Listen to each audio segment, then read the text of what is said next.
ஓம் நம சிவாய நமக.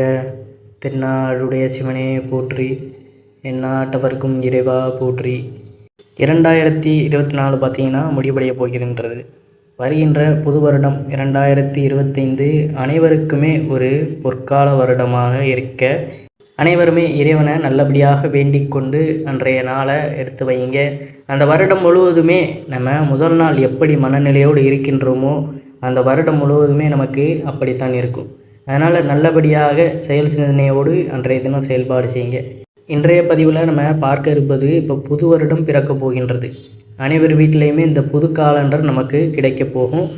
புது காலண்டர் அதை வாங்கி ஏதாவது ஒரு இடத்துல நம்ம ஆணியில் மாட்டி விடுவோம், ஜன்னலில் கயிறு கட்டி தொங்க விடுவோம் அப்படின்னு நினைப்போம். ஆனால் அப்படி கிடையாது. நாள்காட்டி என்பது ஒரு மனிதனுக்கு ரொம்ப ரொம்ப முக்கியமான ஒன்று. நாள், காலம், நேரம் இவை மூன்றுமே கடந்து சென்றால் மீண்டும் நம் கைக்கு திரும்ப வராது. அப்படிப்பட்ட நாட்களை நமக்கு சொல்லக்கூடிய இந்த நாள்காட்டியானது ரொம்ப ரொம்ப முக்கியமான ஒரு பொருள். இதை வாங்கி நம் வீட்டில் எந்த திசையில் மாட்டி வைப்பதும், தினந்தோறும் நாம் நாள்காட்டியை கிழிக்கும் போது செய்யக்கூடாத தவறு என்ன அப்படிங்கிற ஆன்மீகம் சார்ந்த விஷயங்களை தான் நம்ம இன்றைக்கு தெரிந்து கொள்ள போகிறோம். இதுலேயுமே ஆன்மீகம் அடங்கியிருக்க தான் செய்யுது. ஒவ்வொரு நாள்லையும் ஒவ்வொரு நேரம் எல்லாமே பார்த்திங்கன்னா இந்த நாள்காட்டியில் நம்மளுடைய இந்த வைப்ரேஷன், நல்ல வைப்ரேஷன் காலையில் போய் அதை பார்த்து நம்ம கிழித்து அன்றைய நாளில் உள்ள விஷயங்கள் எல்லாமே தெரிந்து கொண்டு அன்றைய தினம் நம்ம செயல்படுவது மிகவும் சிறப்பு. அது வீட்டில் நம்ம எந்த திசையில் மாட்டணும் அப்படிங்கிற பல விஷயங்கள் இருக்கத்தான் செய்யுது. அதனால் அதை எப்படி மாட்டணும், அதை எப்படி தவறாக மாட்டக்கூடாது அப்படிங்கிற ஆன்மீகம் சார்ந்த விஷயங்களை நம்ம தெரிந்து கொள்ளலாம். ஏன்னா நம்ம இதுவரையே தெரியாமல் இருந்திருப்போம். இந்த புது வருஷத்தன்னைக்கு நம்ம முறைப்படி ஒரு விஷயத்தை செய்யும் பொழுது அது அந்த வருடம் முழுவதுமே நமக்கு நல்ல பலனை கொடுக்கக்கூடியதாக இருக்கும். அதனால் அது என்ன என்பதை இந்த பதிவில் நம்ம விரிவாக காணலாம். நம்மளுடைய சேனலுக்கும் முதன்முறையாக வரவங்க சப்ஸ்கிரைப் பண்ணி மறக்காமல் உங்களுடைய நண்பர்களுக்கும் இந்த பதிவானதை பகிர்ந்து கொள்ளுங்கள். தினமும் எழுந்து பார்த்தீங்கன்னா ஃபஸ்ட்டு நம்ம காலண்டரில் உள்ள அந்த பேப்பரை கிழித்து அதை ஒரு மாதிரி கசக்கி பார்த்தீங்கன்னா தூக்கி போடுவோம். முதலில் இதுவே ஒரு தவறான விஷயந்தான். தினமும் காலண்டர் காகிதத்தை நம்ம கிழிக்க வேண்டும். ஆனால் அதை கசக்கி குப்பை தொட்டியில் நம்ம போடாதீங்க. கசக்காமல் அப்படியே அதை குப்பை தொட்டியில் போடுவது நல்லது. ஒரு நாள் துவங்கும் போது ஒரு பொருளை கசக்கும் போதே அந்த நாள் நமக்கு கசங்கி விடுகிறது. அதாவது காலையில் தான் நம்ம எழுந்து அன்றைய நாள், அதாவது முந்தைய நாள் பேப்பரை நம்ம கிழித்து அதை கசக்கி ஒரு மாதிரியாக செஞ்சு நம்ம தூக்கி போடுவோம். அன்றைய நாளே நமக்கு அந்த கசக்கிறதே ஒரு மாதிரி எதிர்வினை தான். அதனால் அப்படியே கிழித்து அதை அப்படியே நம்ம தூக்கி போடுவது தான் ஒரு உத்தமம் அப்படின்னு சொல்லப்பட்டுள்ளது. அந்த நாள் துவக்கத்தையே நம்ம தவறாக துவங்குகிறோம். இந்த புது வருடத்திலிருந்து காலண்டரை கிழித்து கசக்காமல் நீங்கள் குப்பையில் வீசி பாருங்கள்.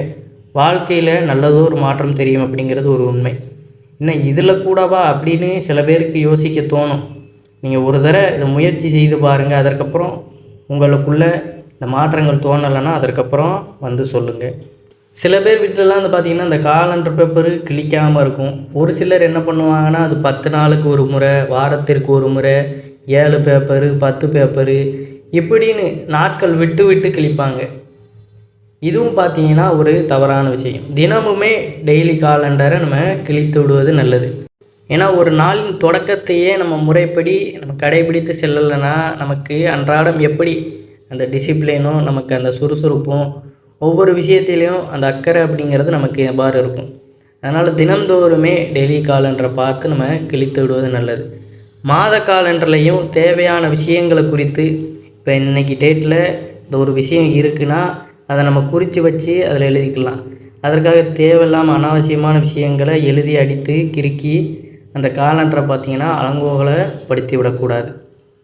அதையும் மாதம் முடியும் பொழுது நம்ம திருப்பி அடுத்த பேஜ் வைக்கிறது நல்லது. இப்போ சில விஷயங்கள் நம்ம டக்குன்னு பார்க்கணும்னா அதை பார்த்தோன்னே நம்மளுடைய மைண்டு அதை பார்த்து எழுதிட்டு போயிடுவோம். சில நேரங்களில் நம்ம எதையுமே மாற்றலைன்னா நம்ம காலண்டரை பார்க்கும் பொழுது அது மாற்றாமல் இருக்கும். அந்நேரம் ஒரு பரபரப்போடு ஒரு டென்ஷனோடு போய் அதை மாற்றி அதுவே நமக்கு ஒரு எதிர்வினை மாதிரி தான். அதனால் அன்றன்றைக்கு டக்குன்னு என்ன செய்யணுமோ அதை செய்து கொண்டு வருவது தான் மிகவும் சிறப்பு. காலண்டர் பார்ப்பதற்கு அழகாக இருக்க வேண்டும். மாத காலண்டர் முடிந்து 3 மாதங்களாகி இருக்கும். மார்ச் மாதம் வந்திருக்கும். ஆனாலும் நம்முடைய காலண்டர் பார்த்திங்கன்னா ஜனவரியிலேயே நிற்கும். அப்படியும் காலண்டர் பார்த்திங்கன்னா திருப்பாமல் இருக்கக்கூடாது. புது மாதம் பிறக்கும்போது காலண்டரை மறக்காமல் திருப்பி விடுங்கள். இல்லையென்றால் வீட்டில் பார்த்தீங்கன்னா குடும்பத் தலைவனுக்கு பொருளாதார ரீதியில் ஒரு பின்னடைவு ஏற்படும் என்று சொல்லப்பட்டுள்ளது. சரி, இந்த காலண்டரை எந்த திசையில் மாற்றினால் நம்மளுடைய வாழ்க்கை பார்த்திங்கன்னா நல்லபடியாக இருக்கும் அப்படிங்கிறத நம்ம தெரிந்து கொள்ளலாம். அதாவது தெற்கு பக்கம் இருக்கும் சுவற்றில் பார்த்தீங்கன்னா உங்களுடைய காலண்டரு வடக்கு நோக்கி இருக்கிறமாறு மாட்டி வைக்கணும். தெற்கு பக்கம் இருக்கின்ற அந்த சுவற்றில் நம்ம மாட்டணும். அந்த காலண்டரு வடக்கு பார்த்தவாறு. அங்கே அந்த காலண்டரில் சுவாமி படம் இருந்தாலும் சரி, இல்லை இயற்கை காட்சிகள் இப்படின்னு எதுவாக இருந்தாலும், இல்லைனா நீங்களே என்ன பண்ணணும்னா இந்த வருடம் முழுவதுமே உங்களுக்கு நல்ல ஒரு வைப்ரேஷன் கிடைக்கக்கூடிய அந்த ஃபோட்டோக்கள் அந்த டிசைன்லேயே வரும். உங்களுக்கு என்னென்ன ஃபோட்டோலாம் பிடிக்குமோ நீங்கள் காலையில் எழுந்தவுடன் பார்ப்பதற்கென்று அதை வைப்பது இன்னும் ஒரு நல்ல விஷயம். காலையிலேயே அந்த ஒரு விஷயத்தை நீங்கள் பார்த்து எழுந்திருக்கும் பொழுது அன்றைய நாள் உங்களுக்கு நல்ல ஒரு நிலையை கொண்டு வரும் அப்படிங்கிறது தான் நிதர்சனமான உண்மை. அதனால் அப்படி ஒரு காலண்டரை நீங்கள் கூட தயாரித்து வச்சுக்கோங்க. அதை வச்சு உங்களுடைய அந்த அறையில் கூட நீங்கள் மாட்டி வைப்பது இன்னும் ஒரு சிறப்பான விஷயமாக இருக்கும். அதே போல் முதலில் பழைய காலண்டர்கள் எல்லாமே பார்த்திங்கன்னா தூக்கி போட வேண்டும். பழைய காலண்டர்கள் எல்லாம் சேகரித்து வைத்து அதை வேறு எதற்காவது பயன்படுத்தலாம் என்று மூட்டை மூட்டையாக வீட்டில் அடுக்கி வைக்கவே கூடாது. பழைய காலண்டர் அட்டைகளை கொண்டு போய் பிள்ளைகளுடைய புத்தகத்திற்கு அட்டை போடும் பழக்கத்தை தவிர்த்து கொள்வதும் மிகவும் நல்லது. இப்படியும் சில பேர் செய்வாங்க.